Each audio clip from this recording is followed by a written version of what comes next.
Hello friends, very good morning. Welcome to daily vocabulary from the Hindu. ఇవాళ idiom in the spotlight. మీరు ఈ photo చూస్తే మీకు అర్థమైపోతుంది, అంటే మనపైనే ఫోకస్ ఉన్నట్టు. ఎస్పెషల్లీ సినిమాలో రాణించాలనుకునే వాళ్ళు, సినిమా అవకాశాల కోసం చూసేవాళ్ళు, యాక్ట్రసెస్, వీళ్ళందరూ కూడా ఎప్పుడూ స్పాట్లైట్లో ఉండాలనే ప్రయత్నం చేస్తూ ఉంటారు. అందుకే ఇన్స్టాగ్రామ్ ఇట్లాంటి వాటిని ఉపయోగించి ఫోటోషూట్స్ చేసి ఏదో ఒకటి పెడుతూ ఉంటారు, సో దట్ పబ్లిక్ అటెన్షన్ ఎప్పుడు వాళ్ళ మీద ఉంటుంది. ప్రొడ్యూసర్సు, ఈ సినిమా తీసే డైరెక్టర్స్ దృష్టి వాళ్ళ మీద పడుతుంది అని చెప్పి they keep trying to be in spotlight. So they always try to receive a lot of public attention అనమాట. సో ఇది మీనింగ్ ఆఫ్ స్పాట్లైట్. ఇక్కడ ఒక ఎగ్జాంపుల్ చూడండి. From a young age Emily like to be in the spotlight. తను ఎప్పుడు కూడా తన పైన ఫోకస్ ఉండాలని చెప్పి కోరుకునేది. She enjoyed the interviews, the attention and the interaction with her fans. ఇదంతా తను ఎంజాయ్ చేసేది అని చెప్పండి. సో ఇన్ ద స్పాట్లైట్ ఉపయోగించి మీరు కూడా ఒక సెంటెన్స్ ఫ్రేమ్ చేసి కామెంట్ సెక్షన్లో పెట్టండి అమ్మా. సో ఇంగ్లీష్ ఇంప్రూవ్ అవ్వాలి అనుకునే వాళ్ళందరూ ఏ కాంపిటేటివ్ ఎగ్జామ్ ప్రిపేర్ అవుతున్నా, లేదా ఇన్ జనరల్ మీరు మీ ఇంగ్లీష్ని ఇంప్రూవ్ చేసుకోవాలి, మీ కాంప్రహెండింగ్ ఎబిలిటీని ఇంప్రూవ్ చేసుకోవాలి అనుకుంటే మీరు ఇంగ్లీష్ ఇన్ఫినిటీ కోర్స్లో జాయిన్ అవ్వచ్చు. ఇందులో ఫండమెంటల్స్ నుంచి అడ్వాన్స్ లెవెల్ వరకు, ఇంకా మీకు చెప్పాలంటే చాలా ఈజీ ఇంగ్లీష్ ఉండే ఎస్ఎస్సి ఎగ్జామ్ నుంచి టఫ్ ఇంగ్లీష్ ఉన్న క్యాట్ ఎగ్జామ్ వరకు, బేసిక్ లెవెల్ నుంచి టఫ్ లెవెల్ వరకు లేదా అడ్వాన్స్ లెవెల్ వరకు all types of models, fundamentals నుంచి అడ్వాన్స్డ్ వరకు కవర్ చేయడం అనేది జరుగుతుంది ఈ కోర్స్లో. ప్రతిరోజు మీకు రాత్రి 7 గంటలకి లైవ్ క్లాస్ అనేది ఉంటుంది. వీక్కి 4 to 5 క్లాసెస్ ఉంటాయి. ఈ లైవ్ క్లాస్లో ఒక హాఫ్ అన్ అవర్ పాటు వొకాబులరీ ఉంటుంది. రిమైనింగ్ టైం అంతా కూడా డిఫరెంట్ మోడల్స్ మనం డిస్కస్ చేస్తాం. రీడింగ్ కాంప్రహెన్షన్ కానీ, క్లోజ్ టెస్ట్ కానీ, ఎర్రర్ స్పాటింగ్ కానీ, ఇట్లా కాంపిటేటివ్ ఎగ్జామ్స్లో వచ్చే పారాజంబుల్స్ కానీ డిఫరెంట్ మోడల్స్ని మనం ఇందులో మనం నేర్చుకుంటాం అనమాట. So this is about English infinity. మీకు డిఫరెంట్ పేమెంట్ ఆప్షన్స్ కూడా ఉన్నాయి. 3 months ప్లాన్ ఉంది, 6 months ప్లాన్ ఉంది, అండ్ లైఫ్ టైం ప్లాన్ ఉంది. నచ్చిన ప్లాన్లోకి మీరు రావచ్చు. అన్ని కాంపిటేటివ్ ఎగ్జామ్స్కి హెల్ప్ అవుతుంది. మీరు ఇంకోసారి ఆలోచించాల్సిన అవసరం లేదు. కాంటాక్ట్ చేయాల్సిన నెంబర్ ఇది. ఈ నెంబర్కి మీరు కాంటాక్ట్ చేసి జాయిన్ అయిపోవచ్చు. సో ఇవాళ న్యూస్ పేపర్ ఫ్రంట్ పేజ్ మీరు గమనిస్తే కొన్ని ఇంట్రెస్టింగ్ వర్డ్స్ ఉన్నాయి. ఇక్కడ మీరు చూడండి అమ్మా. డిఫర్డ్ షో ఇన్ఫ్యూరియేట్స్ కొనైజర్స్ అని రాశారు. డిఫర్డ్ అంటే అర్థం ఏంటి? పోస్ట్ పోన్డ్. DEFER, డిఫర్ అంటే పోస్ట్ పోన్ అని అర్థం. పుట్ ఆఫ్ లేదా పోస్ట్ పోన్ అని అర్థం అనమాట. షో ఏమో పోస్ట్ పోన్ అయిపోయిందంట. దానివల్ల ఇన్ఫ్యూరియేట్స్ అంటే కోపం తెప్పించడం, అంటే ఎదుటి వాళ్ళకి కోపం తెప్పించడాన్ని ఇన్ఫ్యూరియేట్ అంటాం. ఎవరి కోపం తెప్పించింది? షో డిఫర్ అయిపోవడం వల్ల కొనైజర్స్ అంటే ఎవరు? ప్రేమికులు, అంటే ఆర్ట్ లవర్స్ అంటాం. ఆర్ట్ లవర్ కావచ్చు, మ్యూజిక్ లవర్ కావచ్చు, ఏదైనా సరే. ఫుడ్ లవర్ కావచ్చు, ఈజ్ ఎ ఫుడ్ కొనైజర్. అంటే సరైన టేస్ట్ ఉన్నవాళ్ళు, మంచి టేస్ట్ ఉన్నవాళ్ళు అని అర్థం. లవర్ అంటే ఇష్టం వచ్చినట్టు తినేసేవాళ్ళని కాదు. ఏది మంచి, ఏది చెడు, మంచి మ్యూజిక్ ఏది, చెడ్డ మ్యూజిక్ ఏది, మంచి పెయింటింగ్ ఏది, చెడ్డ పెయింటింగ్ ఏది. People who have that ability to judge, people who have the ability to discern అంటే మంచిని చెడుని విడదీయగలిగే ఎబిలిటీ ఉన్న వాళ్ళని కొనైజర్స్ అంటాం. సో ఆర్ట్ కొనైజర్స్కి ఇది కోపం తెప్పించింది. ఏది? షో డిఫర్ అయిపోవడం. డిఫర్ అంటే వాయిదా పడిపోవడం, అది మీనింగ్ అక్కడ. సో ఈ డిఫర్ అనే పదానికి మనకి ఇంకా కొన్ని సినోనిమ్స్ మనం తీసుకుంటే, you have this word called adjourn. The court adjourned అంటారు చూడండి. కోర్టు వాయిదా పడింది అని చెప్తుంటారు, రైట్. అలాగే మీకు మళ్ళీ ఇక్కడ ఇంకొక ఇంట్రెస్టింగ్ ఎక్స్ప్రెషన్ ఉంటుంది. ఎప్పుడైనా సరే ఎడ్జర్న్డ్ సైన్ డై అని చెప్పంటారు. పార్లమెంట్ వాజ్ ఎడ్జర్న్డ్ సైన్ డై అంటే మళ్ళీ నోటీస్ ఇచ్చేంత వరకు వాయిదా పడింది అని అర్థం. అలా కాకుండా ఎడ్జర్న్డ్ ఫర్ టుమారో అంటారు, అంటే రేపటికి వాయిదా పడింది. ఎడ్జర్న్డ్ ఫర్ టుమారో అంటే రేపటికి వాయిదా పడింది అని అర్థం. ఎడ్జర్న్డ్ సైన్ డై అంటే అర్థం ఏంటి? మళ్ళీ చెప్పేంత వరకు కూడా ఇంకా క్లోజ్ అయిపోయినట్టు అనమాట. మీకు అర్థమవుతుందా? That is the meaning of adjourned sine die. Conclusion of a meeting by deliberative assembly without setting a day to reconvene. అంటే ఎప్పుడు మళ్ళీ సమావేశం అవుతామో చెప్పకుండా వాయిదా వేస్తే ఎడ్జర్న్డ్ సైన్ డై అని అంటారు. లేదు పలానా టైం అని చెప్తే టైం చెప్తారు. Adjourned for tomorrow, adjourned for next week, adjourned for పలానా డేట్ మెన్షన్ చేస్తారనమాట. ఇది మనకి పార్లమెంటు, అసెంబ్లీల్లో ఈ పదాలను వాడతారు. కోర్టు కూడా ఎడ్జర్న్డ్ అని చెప్తూ ఉంటారు. ఆఫ్టర్నూన్కి వాయిదా పడింది అని చెప్తూ ఉంటాం. అలాగే DEFER డిఫర్ అన్న మనకి పోస్ట్ పోన్ అనే మీనింగ్ ఉంది. అలాగే you have another word called put off అన్న మనకి ఇదే మీనింగ్ వస్తుంది. Post phone, put off, right. So ఇట్లా మనకి ఈ పదానికి రకరకాల సినోనిమ్స్ అనేవి మనకి కనిపిస్తూ ఉంటాయి. రైట్. సో నెక్స్ట్ ఇంకా ఏమున్నాయి మనకి, ఇక్కడ చూడండి, Udhayanidhi Stalin to be sworn in as Tamil Nadu minister. Sworn in అంటే అర్థం ఏంటి? ప్రమాణ స్వీకారం చేయబోతారు అని అర్థం. తమిళనాడు మినిస్టర్గా ఆయన స్వేరింగ్ ఇన్ సెరమనీ చేయబోతున్నారు, ప్రమాణ స్వీకారం చేయబోతున్నారు. క్లాష్ అంటే గొడవ పడ్డం అనే మీనింగ్ మనకు వస్తుంది. సో ఇవన్నీ మనకి తెలిసినవే. ఇక్కడ చూడండి, remove offending bits in plea. Offending అంటే అఫెండ్ చేసేలాగా, అంటే ఎదుటివల్ల అవమానపరిచేలాగా, బాధ పెట్టేలాగా ఉండే వాటిని అఫెన్సివ్ రిమార్క్స్ అంటారు. హార్మ్ఫుల్, బాధ కలిగించేలాగా, హాని కలిగించేలాగా ఉండే వాటిని అఫెండింగ్ అనే పదంతో మనం పిలుస్తాం. అఫెన్స్ అంటే నేరము. అఫెండింగ్ అంటే డిస్ప్లెజర్ లేదా ప్రాబ్లమ్స్ క్రియేట్ చేసేలాగా ఉన్న వాటిని అఫెండింగ్ బిట్స్ అని అంటాం. వాటిని తీసేయండి అని చెప్పి సుప్రీంకోర్టు చెప్తోంది. సో నెక్స్ట్ పేజ్లో you have this word backlog. చాలామంది స్టూడెంట్స్కి తెలుసు, బ్యాక్లాగ్స్ ఉండిపోయాయి అంటాం కదా, పెండింగ్ అన్నట్టు. బ్యాక్లాగ్ అంటే మీనింగ్ ఏంటి? అక్కడ పెండింగ్ అనే మీనింగ్ వస్తుంది మనకి. అన్కంప్లీటెడ్ వర్క్ అని చెప్పి అంటాం. మనకి కొన్ని సబ్జెక్టులు ఫెయిల్ అయిపోయారు అనుకోండి, వాటిని బ్యాక్లాగ్స్ అంటారు. మీరు బయట నుంచి అవన్నీ అన్కంప్లీటెడ్ వర్క్, అది కంప్లీట్ అయిన వరకు మీకు సర్టిఫికెట్ రాదు. సో అలాగే after poll salary backlog in MCD continues to climb. అంటే ఎంసీడీలో, మున్సిపల్ కార్పొరేషన్ ఆఫ్ ఢిల్లీలో చాలామందికి శాలరీస్ ఇంకా పడలేదు. అంటే పాత శాలరీస్ పెండింగ్ ఉన్నాయి, ఎరియర్స్ ఉండిపోయాయి, పాతవి చాలా పెండింగ్ ఉండిపోయాయి అనమాట. ఆ పెండింగ్ వాటినే మనం బ్యాక్లాగ్ అని అంటారు. సో 935 కోట్లు పెండింగ్ ఉందంట శాలరీస్. సో అదేమో పెరిగిపోతుంది లిస్ట్ అలాగా అని చెప్పి చెప్తున్నారు. ఇప్పుడు కొత్తగా ఎవరైతే అధికారంలోకి వచ్చారో ఆమ్ ఆద్మీ పార్టీకి అదొక పెద్ద సమస్య. పాతవన్నీ కూడా ఇప్పుడు మనం తీర్చాలి. Major rejig across government departments. Rejig అంటే అర్థం ఏంటి? మార్పులు చేర్పులు అంటాం చూడండి. డిపార్ట్మెంట్స్లో అటు వాళ్ళని ఎక్కడ వేయడం, ఎక్కడ వాళ్ళని అక్కడ వేయడం, that is called rejig. REJIZ.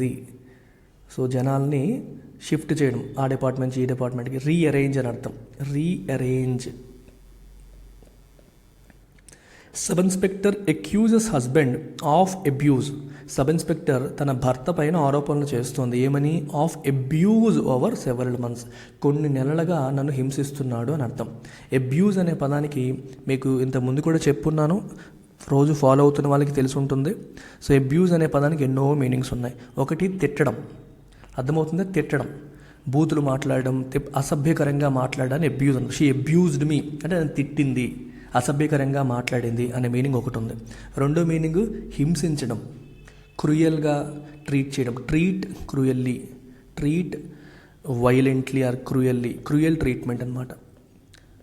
Right. అంటే మనకి గృహ హింసకి కూడా వాడచ్చు, అర్థమవుతుందా? Domestic abuse. అలాగే సెక్షువల్గా కొందరిని అబ్యూజ్ చేయడం, తప్పుగా వాళ్ళని ట్రీట్ చేయడం, ఆ మీనింగ్ ఉంటుంది. అలాగే అబ్యూజ్కి మిస్యూజ్ అనే మీనింగ్ కూడా ఉంది. ఎన్ని మీనింగ్స్ చూసారా? తప్పుగా ట్రీట్ చేయడం, ఇక్కడ సెన్స్ ఏంటి? అబ్యూజ్ ఓవర్ సెవరల్ మంత్స్ అంటే నన్ను కొడుతున్నాడు, తిడుతున్నాడు అనే సెన్స్ అనమాట. మిస్యూజ్ అంటే అబ్యూజ్ ఆఫ్ పవర్, అధికార దుర్వినియోగం, అంటే అధికారాన్ని తప్పుగా ఉపయోగించుకోవడం, ఆ మీనింగ్ ఉంది. తప్పుగా ట్రీట్ చేయడం అనే మీనింగ్ ఉంది. తిట్టడం అనే మీనింగ్ ఉంది. బూతులు తిట్టడం, దాన్ని కూడా అబ్యూజ్ అని అంటాం. సో ఇన్ని మీనింగ్స్ ఉన్నాయి అబ్యూజ్కి. సందర్భాన్ని బట్టి మీరు చూసుకోవాలి. సో నెక్స్ట్ పేజ్లో ఇది చాలా ఇంట్రెస్టింగ్ వర్డ్స్, 2 ఇంట్రెస్టింగ్ వర్డ్స్ ఉన్నాయి ఇక్కడ. Not going to engineer defections in TMC. Suvendu. Engineer అనేది ఇక్కడ చూసారా, వెర్బ్ రూపంలో వాడారు, not as a noun. Engineer అనగానే మనకు తెలుసు నేను ఇంజనీరింగ్ చదువుతున్నాను, నేను ఇంజనీర్ని అని, అది నౌన్ రూపంలో. కానీ ఇక్కడ ఎలా వాడారు? వెర్బ్ రూపంలో వాడారు. ఇంజనీర్ అంటే ఏంటంటే టు అరేంజ్ ఫర్ సంథింగ్, అంటే ఒకటి జరిగేలా చూడడం, స్కిల్ఫుల్లీ, తెలివితేటలతో లేకపోతే క్లెవర్నెస్తో స్కిల్ఫుల్గా ఒక పని జరిగేలా చూడడాన్ని మనం ఇంజనీర్ అంటాం. అయితే ఇది చూడండి నెగిటివ్ టోన్లో ఎక్కువగా వాడుతూ ఉంటారు. పాజిటివ్ టోన్లో కంటే కూడా నెగిటివ్ టోన్లో, ఇక్కడ ఎస్పెషల్లీ నెగిటివ్ టోన్లో కనిపించింది. Not going to engineer defections. Defection అంటే అర్థం ఏంటి? ఒక పార్టీ నుంచి ఇంకో పార్టీకి మూవ్ అయ్యేలాగా చేయడం.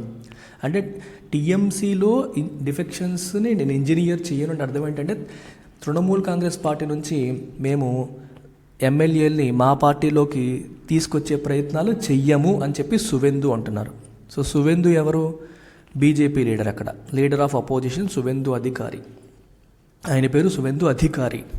ఆయన ఏమంటున్నారంటే మేము టీఎంసీ నుంచి జనాల్ని మా దాంట్లోకి రప్పించుకునే ప్రయత్నం, అంటే పోచింగ్ చేసే ప్రయత్నాలు మేము చెయ్యము. We are not going to engineer defections. Defection అంటే leaving one party to join the opposite one. Opposite party join అవ్వడానికి ఉన్న పార్టీని వదిలేసి వెళ్ళిపోవడాన్ని మనం డిఫెక్షన్ అంటాం. డిఫెక్షన్, డిఫెక్ట్, ఈ పదం కూడా మీకు చెప్పినట్టున్నాను.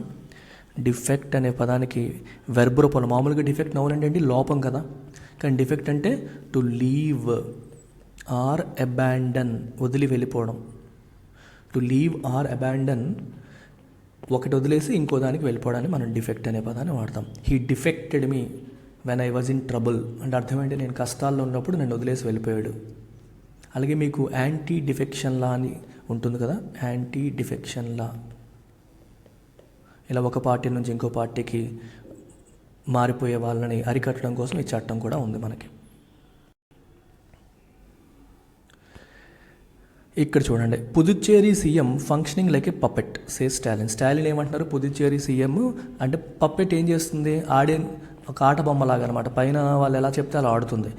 సో ఒక పప్పెట్ లాగా ఫంక్షన్ చేస్తున్నారు, ఇండిపెండెంట్గా థింక్ చేయట్లేదు, పైన వాళ్ళు అధిష్టానం చెప్పినట్టు ఆడుతున్న ఆట బొమ్మలాగా తయారైపోయారు అని చెప్పడం. ఇది దీని కథ. Priyanka Gandhi joins Rajasthan leg of yatra for women's empowerment. Okay, women empowerment తెలుసు కదా మీకు. ఉమెన్ ఎంపవర్మెంట్ గురించి మనం రోజు న్యూస్లో చదువుతూనే ఉంటాం. సో ఉమెన్ ఎంపవర్మెంట్కి సంబంధించిన యాత్రలో ప్రియాంక గాంధీ జాయిన్ అయ్యారంట. అంటే రాజస్థాన్ లెగ్ ఆఫ్ యాత్ర అంటే ఆ యాత్ర రకరకాల రాష్ట్రాల్లో జరుగుతుంది. అందులో రాజస్థాన్లో జరిగే యాత్రలో ప్రియాంక గాంధీ జాయిన్ అయ్యారు. So you know this meaning. Dalit activist continue to protest. Protest అంటే మీకు తెలుసు కదా, నిరసన, అంతే. ఇవాళకి ఇది లాస్ట్ పేజ్ న్యూస్ పేపర్లో. we will also look at word of the day. ఇక్కడ BRS Kavitha issued fresh summons. Summons అంటే అర్థం ఏంటి, హాజరు అవ్వమని ఇష్యూ చేసిన ఆర్డర్స్ అనమాట. And order asking someone to come and be present, వచ్చి హాజరు అవ్వండి. ఈడీ సమన్లు జారీ చేసిందంటే అర్థం ఏంటి, ఎన్ఫోర్స్మెంట్ డైరెక్టరేట్కి మీరు వచ్చి మేము అడిగిన ప్రశ్నలకు సమాధానం చెప్పాలి. సిబిఐ జారీ చేసింది అనుకోండి, సిబిఐ ఆఫీస్కి వచ్చి అడిగిన ప్రశ్నలకు సమాధానం చెప్పాలి అని అర్థం. వాటిని సమన్స్ అంటారు, సమన్ అంటాం. అలాగే దీనికి ఇంకొక వర్డ్ ఉంది, సపీనా. సపీనా స్పెల్లింగ్ ఇలా ఉంటుంది, సపీనా అని చదవాలి, చదివేటప్పుడు మాత్రం సపీనా అని చదవాలి. సపీనా అన్న మీనింగ్ అదే. So come and be present, court order చేస్తుంది అనమాట. అంటే మనకి చేసినప్పుడు సపీనా వచ్చిందంటే అర్థం ఏంటి, కోర్టులో వచ్చి హాజరు అవ్వాలి అని చెప్పి చెప్పడం. And order asking you to come and attend, come and be present అనే మీనింగ్ వస్తుంది. రైట్. సో మరి Hindu word of the day ఏంటి ఇవాళ, ఫ్లాసిడ్. ఫ్లాసిడ్ అంటే సంథింగ్ దట్ ఈస్ సాఫ్ట్ అని అర్థం అనమాట. అంత స్ట్రాంగ్గా లేనిది, ఓకే, అంత రోబస్ట్గా లేనిది, సాఫ్ట్గా ఉంది. అయితే మీరు సాఫ్ట్ అనే పదం మీరు వినగానే మీకు పాజిటివ్ టోన్ వస్తుంది, నెగిటివ్ టోన్ వస్తుంది. Is a soft natured person అన్నాం అనుకోండి, అప్పుడు ఇది పాజిటివ్ టోన్. ఇది అంత గట్టిగా లేదురా, చాలా సాఫ్ట్గా ఉంది, అంటే స్ట్రాంగ్గా ఉండాల్సింది స్ట్రాంగ్గా లేకుండా సాఫ్ట్గా ఉందనుకోండి, అది నెగిటివ్ టోన్. ఎప్పుడు కూడా ఏ పదం అన్నా మీరు నేర్చుకునేటప్పుడు సాఫ్ట్ అనే పదాన్ని మీరు మెమరైజ్ చేసేసి హీజ్ ఏ ఫ్లాసిడ్ పర్సన్ అనకూడదు. ఫ్లాసిడ్ అంటే మీ ఉద్దేశం ఏంటి, అతను సాఫ్ట్ మైండ్స్ అంటే అంతగా తొందరగా కోపం అయిపోడు, మృదు స్వభావి అని చెప్పడానికి ఫ్లాసిడ్ అంటే సాఫ్ట్ కదా, he's a soft man, so is a flaccid man అనకూడదు. అంటే ఒక పదాన్ని నెగిటివ్ టోన్లో వాడతారా పాజిటివ్ టోన్లో వాడతారని తెలుసుకోవాలి. So flaccid has a negative connotation. మీరు అబ్జర్వ్ చేయండి, not strong, not robust, incapable of endurance అంటే నిలబడగలిగే శక్తి లేకపోవడం, out of condition. So negative టోన్లో వాడతారు, నెగిటివ్ టోన్లో వాడుతూ ఉంటారు. చూడండి ఇక్కడ the climax of the film was flaccid and unconvincing, అంటే వీక్ అనమాట. క్లైమాక్స్ చాలా వీక్గా ఉంది, సినిమా అంతా బాగుంది బట్ క్లైమాక్స్ చాలా వీక్గా ఉంది, అంత కన్విన్సింగ్గా లేదు, అంత స్ట్రాంగ్గా లేదు. So this is a level of depth you need to have when you are learning a word. అంటే బ్లైండ్లీ మెమరైజింగ్ వర్డ్స్, డిక్షనరీలో చూసి పదం యొక్క మీనింగ్ అలా బట్టి కొట్టేస్తే ఏం రాదు. కొంతమంది స్టూడెంట్స్ అడుగుతారు, డైరెక్ట్గా మీనింగ్స్ చెప్పండి, స్టోరీలు చెప్పకండి అని అంటారు. ఈ చెప్పడానికి కారణం అదే. నేను డైరెక్ట్గా మీనింగ్ చెప్తే మీరు తప్పుగా ఉపయోగిస్తారు. ఫ్లాసిడ్ సాఫ్ట్ అంటే ఇంకంతే, తప్పుగా వాడేసే అవకాశాలు ఉంటాయి. సాఫ్ట్ అనేది పాజిటివ్ టోన్లో వాడతాం, నెగిటివ్ టోన్లో వాడతాం. సో నెగిటివ్ టోన్లో ఉన్నప్పుడు మాత్రమే ఈ పదాన్ని వాడాలి, పాజిటివ్ టోన్లో వాడకూడదు. సో మీరు ఫ్లాసిడ్ అనే పదాన్ని ఉపయోగించి frame a sentence and put it in comment section. So ఇంగ్లీష్తో పాటు నా క్లాసెస్ మీకు బాగా నచ్చినట్లయితే నేను క్వాంట్ క్లాసెస్ కూడా January 1st నుండి చెప్తున్నాను. సో క్వాంట్ ఇన్ఫినిటీ కూడా ఉంది, మీకు 2000 రూపీస్కి మీరు జాయిన్ కావచ్చు. అండ్ మీకు ఇది చెప్పుకోవాల్సిన అవసరం లేదు, but I got 99% in cat. So methods అన్నీ కూడా మనం క్యాట్ స్టైల్లో లాజికల్గా వితౌట్ ఫార్ములా బట్టి కొట్టాల్సిన అవసరం లేకుండా మీకు మ్యాథ్స్ బ్యాక్గ్రౌండ్ ఉన్నా లేకపోయినా అర్థమయ్యేలాగా డీటెయిల్డ్గా బేసిక్స్ నుంచి అడ్వాన్స్ లెవెల్ వరకు, again I'm telling you, up to cat level, cat standard వరకు మనం క్లాసెస్ క్వశ్చన్స్ అనేవి ఇందులో సాల్వ్ చేస్తాం. బేసిక్స్ నుంచి మోస్ట్ అడ్వాన్స్ లెవెల్ వరకు క్వశ్చన్స్ ఇందులో సాల్వ్ చేయడం అనేది జరుగుతుంది. ఫుల్ కోర్స్ కూడా మీరు జాయిన్ కావచ్చు. You have CAT infinity, CSAT infinity, bank infinity, SSC infinity, bank and SSC, RBI grade B and CAT. ఇన్ని కోర్సెస్ మనకు అందుబాటులో ఉన్నాయి. You can join any of these courses. And QRE, quant, reasoning, English 3 subjects నేనే deal చేస్తాను. And RBI grade B లాంటి చోట economy కూడా నేనే డీల్ చేస్తాను. సో కొత్త బ్యాచెస్ January 1st నుండి జాయిన్ అవుతున్నాయి. 31st December లోపు జాయిన్ అవ్వండి, ఎందుకంటే తర్వాత ప్లీజ్ ఫీజు 20% పెరుగుతోంది. 1st January నుంచి fee is going up by 20%. So don't miss this opportunity. Take care, by.